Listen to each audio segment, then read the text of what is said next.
G'day Hamish and the panel. I've been a soldier for 35 years, so I have a reasonable understanding of Australian military history. Considering the well-reported and in some cases well-documented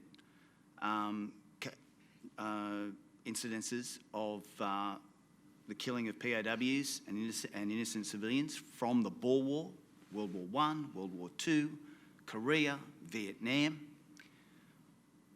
And murder was just as immoral in 1943 as it is now. Why, as a society, are we so shocked now with these current allegations against our special forces? Richard Marles. Well, I'm glad we're shocked, to be honest. And when I speak to the leadership of our Defence Force, they're shocked. I mean, the allegations that we saw reported last week in the Brereton report are truly appalling. I mean, there's no other way of describing it. And I think the idea that it happened with people wearing our uniform is a matter which should shock us all. But if there is a positive in this, it's that we, as a country, and indeed the Defence Force itself, have brought this to the public light. I mean, nothing has been hidden here. Hasn't been swept under the carpet. And there's a lot of serious process to go forward. But, this is not what the Defence Force should be about. It is to the Defence Force's credit that it has been brought forward.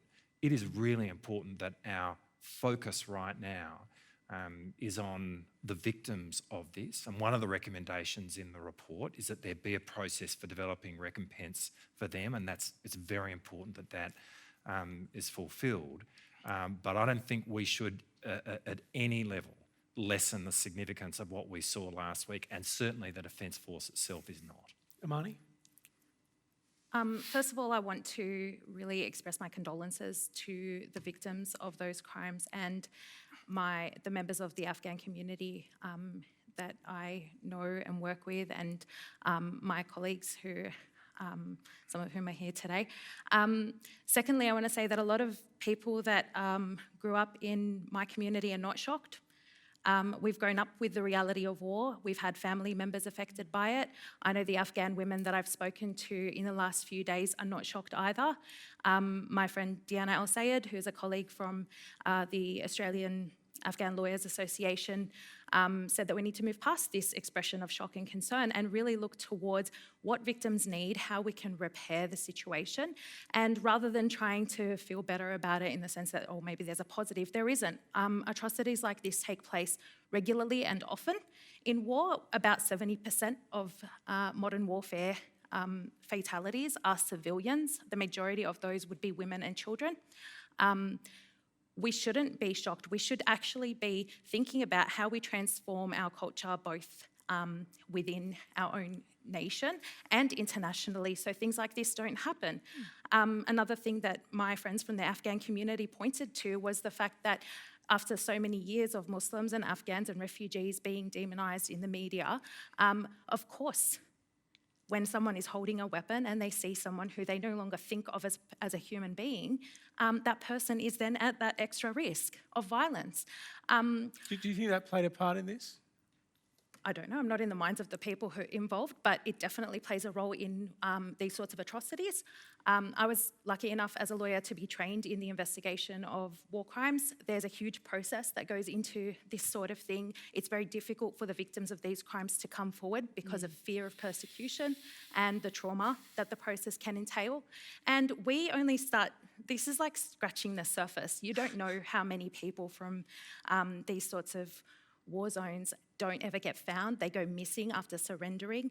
There are people who never live to tell their story. There are people who are too afraid to talk about it because they've been tortured by soldiers or members of the government and things like that. And then it takes a long time to get any kind of accountability because often the people who are responsible hold a lot of power. I want to bring Stuart Airs in. I know you come from a military family. Did all of this shock you? I think what this really demonstrates is there's a set of values that I think Australians hold incredibly dear. And the presentation of those values is represented through the Australian Defence Force. And what this is a betrayal of those values. And we need to acknowledge that betrayal's taken place, and there needs to be a process that allows us to recognise the people who have done the wrong thing and hold them to account. And a group of people What are those values that have been breached then? the rule of law, the recognition of humanity, the reason why members of the Australian Defence Force go and defend Australia's national values, why they go into nations that are under attack by people who don't have the same values as us. They put that uniform on, put themselves in harm's way, but they also make an obligation that they'll do that in a particular way that represents what Australians believe in. And what has happened in Afghanistan and what we are all going to go through in the most uncomfortable of ways is a breach of those values. What do you think Australia achieved by going to war in Afghanistan? I think the intention, the clear intention, was to remove the Taliban from being able to create a government that was going to put other nations and other people at risk around the world.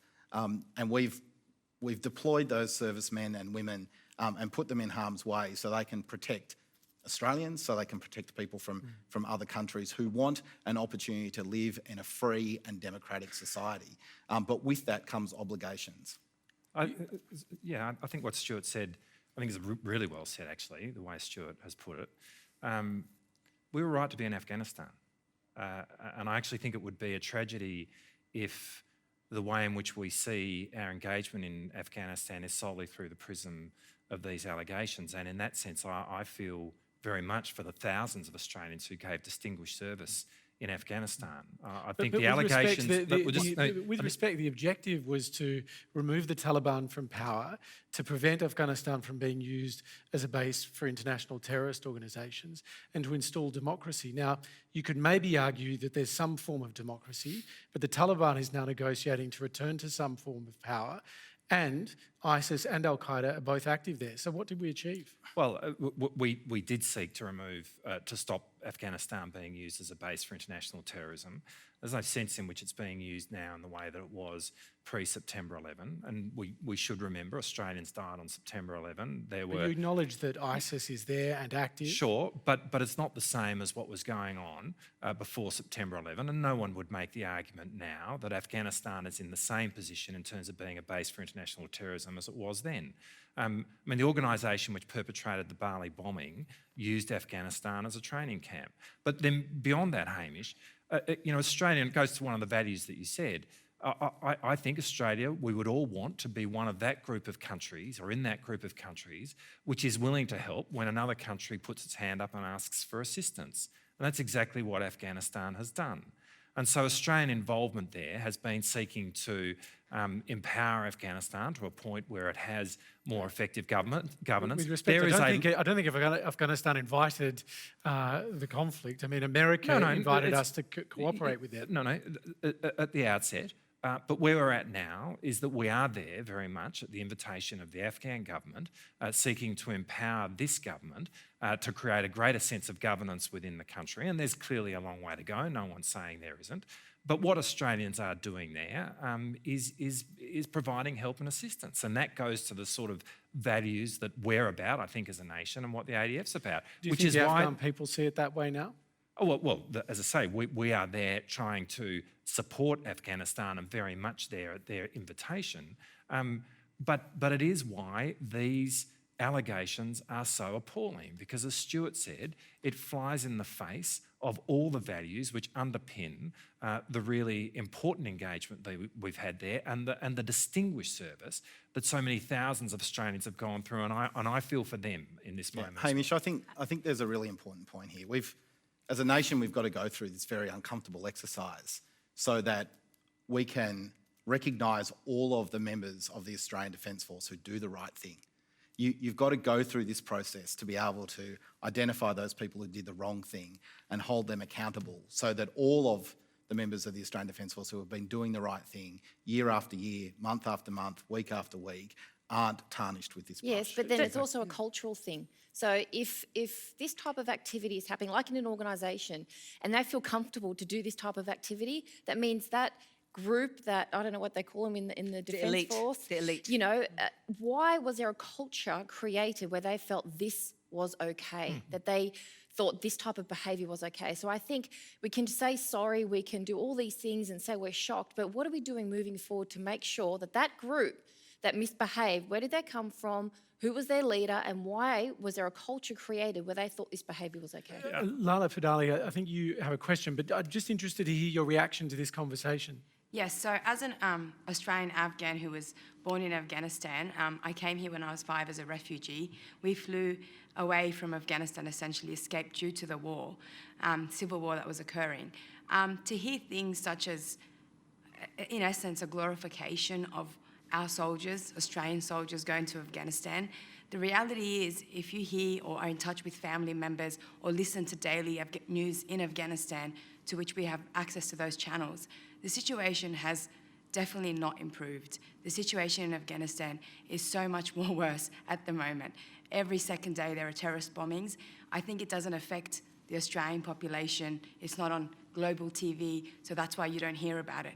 But to say that, to be honest, in any way Australian soldiers have assisted Afghanistan or the situation there, I think we're actually lying to ourselves. I think the reality is that there's been no assistance. The situation in Afghanistan is far worse for the people living there, and the reality is America and the Taliban are in negotiations at the moment. So to go there, to remove the Taliban, to then so many years later be back in negotiations, what has any of it really achieved? Richard Marles? No one, and I'm certainly not suggesting that Afghanistan is in a wonderful position. That's not the point I'm making. But we do need to consider what the situation in Afghanistan was before this international mission started. I mean, girls weren't able to go to school. I mean, people who were Hindus had to wear a particular badge on them to identify their religion. I mean, the situation that was going on in Afghanistan before then was absolutely appalling. And in that sense, things are no longer like that. Now, I'm not here saying... I need to get Laloo respond. I'd like to just say we have to look back towards the history of what gave rise to the Taliban. Who were the people that actually funded the Taliban and assisted them to fight the Russians during the invasion? And that came through the West. So in essence, you gave rise to the Taliban to then allow them, or to then say you want to fight a war against them. The reality is for people that come from countries like that, we have a different concept and understanding of what happens there. There's a level of, I think, deeper understanding just through the way that we've been raised and obviously the experiences we've had. So yes, I completely agree with you, the Taliban, no one supports them, no one wants in Afghanistan to be under their rule, but really, to us, is it any better? Because we've kind of been given the Taliban and then we've been given other people who are now forcing other atrocities.